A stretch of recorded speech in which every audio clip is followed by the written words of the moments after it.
Você já se perguntou como um prédio fica em pé? Pode até parecer uma pergunta simples de responder. É só colocar um andar em cima do outro, mas não é só isso. Claro que não. A construção envolve bastante geometria. Vamos tentar simular a construção de um prédio de madeira para testar. Que tal pegar esses palitos de churrasco e balas de goma? Cortei os palitos em dois, bem no meio.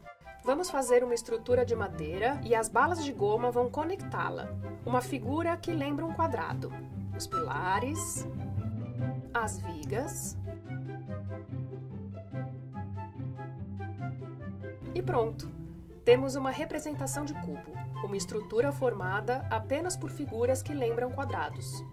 Teoricamente, o andar de um prédio, certo? Vamos então colocar um livro em cima dessa estrutura. Ops! Mas o que aconteceu aqui? Essa é uma representação de figura que tem os 4 lados com a mesma medida, certo? A partir do momento que tem uma força agindo em um desses lados, ele se move. Isso significa que os ângulos internos dessa estrutura se alteram, embora os lados continuem com as mesmas medidas. Mas o que acontece se eu fizer isso?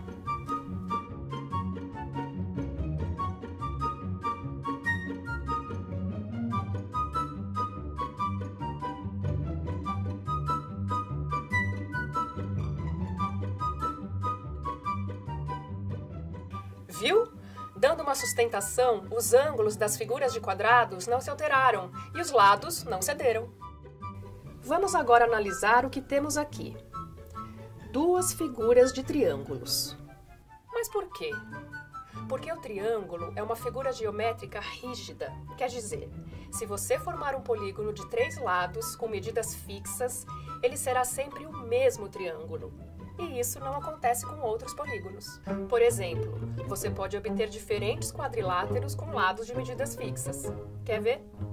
Essa é uma representação de quadrado feita de canudinho, um material mais flexível que a madeira. Como vimos, os lados de figuras quadradas, quando submetidos a forças laterais, se deformam. Esta é uma representação de triângulo, feita também de canudinho. Quando eu aplico forças em qualquer dos lados, os ângulos não mudam. O triângulo é um polígono rígido. E é justamente por essa particularidade que estruturas em formato triangular são usadas em obras que precisem de sustentação. Na ponte Brooklyn, em Nova York, Estados Unidos. Na ponte Elbe, em Hamburgo, Alemanha. Na ponte Golden Gate, na Califórnia, também Estados Unidos. Em guarda-corpos, guindastes. E na sustentação de edifícios, como descobrimos na nossa experiência. Olhe ao seu redor e você provavelmente vai encontrar alguma estrutura que lembre triângulo. Mas voltemos às particularidades do triângulo. A menor marca que conseguimos fazer nesse papel vai lembrar um ponto.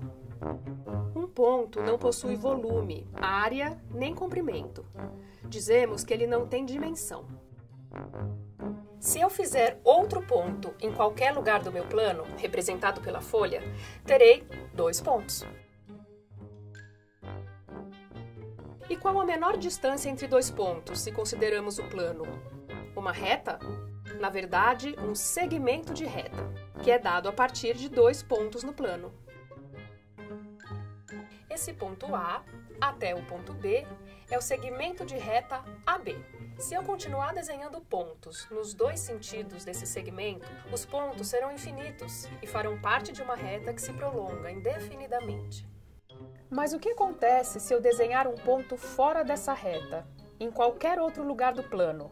Aí teremos 3 pontos não colineares, ou seja, não na mesma linha reta. E se eu ligar esses 3 pontos usando segmentos de reta, indicando a menor distância entre eles, teremos o contorno de um triângulo. Viu?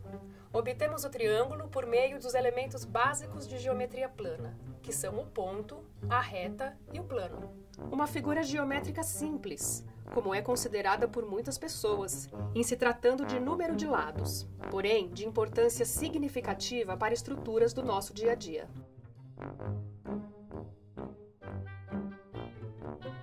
E nossos antepassados já sabiam disso muito bem. Eles já usavam o triângulo quando queriam construir estruturas que deveriam durar muitos anos, como os templos.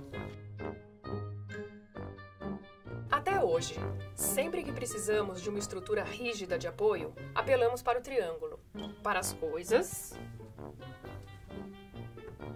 ou para a gente